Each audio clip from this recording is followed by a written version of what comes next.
We are Cindy and Eddie. And this is Squeeze a Day.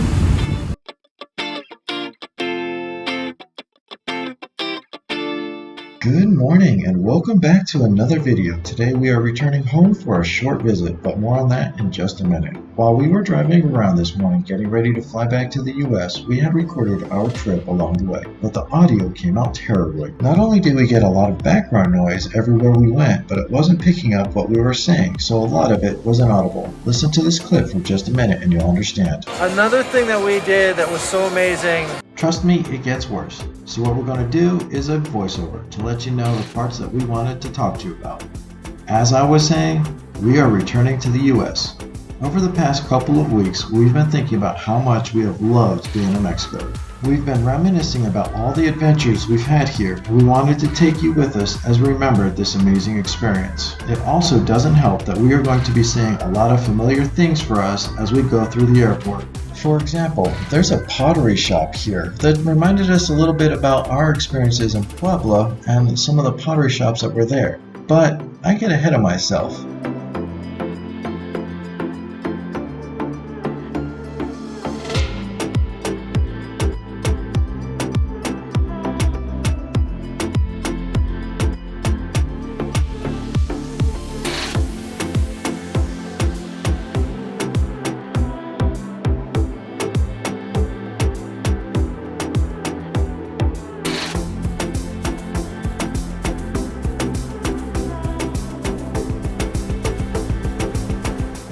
On November 2nd of 2021, we boarded an airplane heading out of New York City and flew to Cancun. Even though Cancun was a great introduction to Mexico for us, it's not where we were planning on staying for our first month. So we left the airport and headed south to find a small coastal town called Puerto Morelos. Having never been here before and never spent more than just a couple of hours in Mexico at the border before, we really didn't know what to expect. What we found in this small town was beyond our wildest dreams.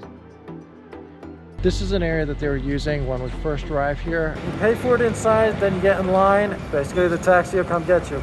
Before we knew it, we were already in a new city, taking the very first taxi we've taken in Mexico. In Puerto Morelos, we had the convenience of colectivos, but when we arrived in Mexico City, we didn't have the time to figure out the colectivo schedule in the area. So we used the taxi service available at the airport to get to our Airbnb. We chose a centrally located point in Mexico City to sleep every night because we wanted to be able to explore as much of this ginormous city as possible. We are so happy we picked that spot too, because from there we were able to quickly get to the forest of Chapultepec, sometimes referred to as Chapultepec Park, and many of the other amazing points in this city. This colorful, modern, and historic city was a great place to be in December. We were blessed to be able to be here for Christmas as well as New Year's Day, and that was quite fun.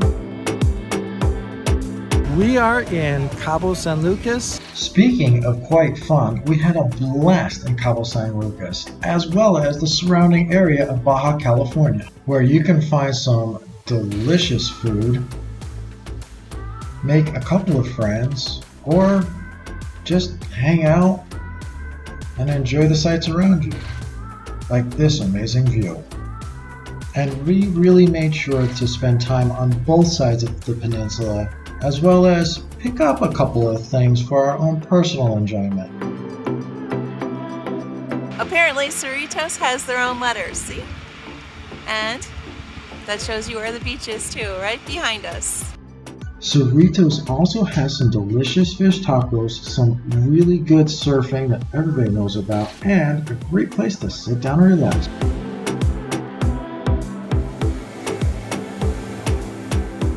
The next step in our adventures takes us to Puerto Escondido, where you have so many different beach options that it's no wonder this is a hotspot for digital nomads to come to.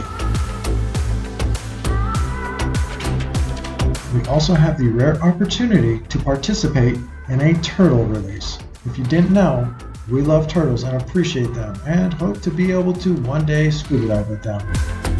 And finally, we got a chance to experience bioluminescence in a nearby lagoon.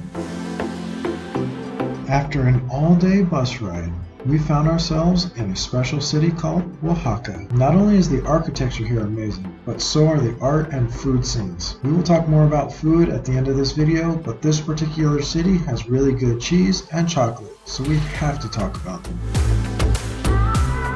We also had a chance to talk about how they make tortillas. They are making tortillas, and that's what it looks like. It's so cool. But enough of that. What you really want to see is the chocolate. That's right. This chocolate is made in-house. They grind the bean with sugar and spices to make it amazing. And then they turn it into hot chocolate, the drink, which is something that you really need to experience for yourself because there is no other place on the planet that does it like this. And we're going to try them now and let you know what they're like. We spent a couple of weeks in San Cristobal de las Casas next, and this place is a lot of fun. And after a not too tough walking tour, we really wanted to explore more of the city than we had time for. But that just means we're going to have to plan a return trip in the not too distant future. Puebla. Here's a city that we really weren't prepared for. Nestled in a breathtaking part of Mexico, this city has a lot of history, great food and culture, and a really nice view. We spent a whole day doing a food tour around town and another day hiking up to the forts that overlook the city. Add great shopping and friendly locals and you've got the recipe for more future vlogs. A quick hop over to Cholula and you'll see why the oldest city in Mexico is a great place to hang out, so to speak. We certainly did have a lot of fun here and look forward to coming back and having some more fun, although we're not going to try this one. We'll let them be the professionals.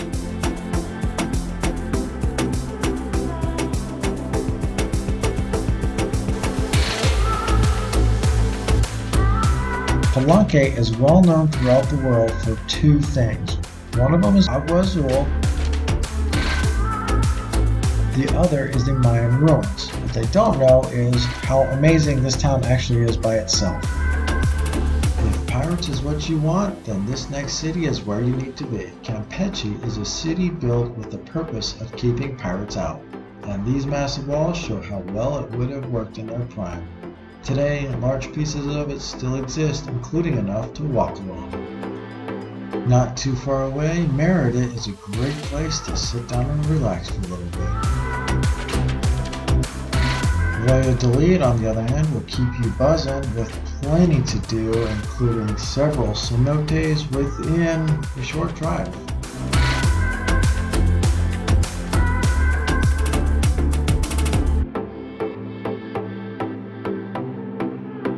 We also had the chance to see them putting the thatch on a roof. How cool was that? This is also a good place to start if you're interested in seeing the Chichen Itza Mayan ruins for a day. Bacalar has more than just a couple of great cenotes. They also have a beautiful coastline along this blue lagoon. Mahahual provides more than just a beautiful port for cruise ships. It also provides a great place for tourists to go and have a good time. And finally, we come to Isla Mujeres, where we last left you to return to the US for a short stop before we continue our international travel. Isla Mujeres was bittersweet for us. It was one of the highlights of our visit to Mexico, but it was the last city that we were going to be able to visit before our 180 days expired. Before we leave, let's talk about the food here in Mexico. No matter what city we were in, what state we were in, or what part of Mexico we were visiting, we could always find some delicious food. And that seems to be part of the tradition of Mexico. Different regions have different types of food, but no matter what, it's all made with quality ingredients and exceptional flavor. On our way out of this video, enjoy some last pictures of a lot of the food we had while we were here. And make sure you stay tuned for our upcoming trip as we continue to explore around the world and take you along with us. If you like this video, make sure you hit that like button. And if you're not subscribed, hit the subscribe button and ring the bell for notifications so that you can continue to follow along with us as we continue on this adventure. And as always, squeeze the day and be well.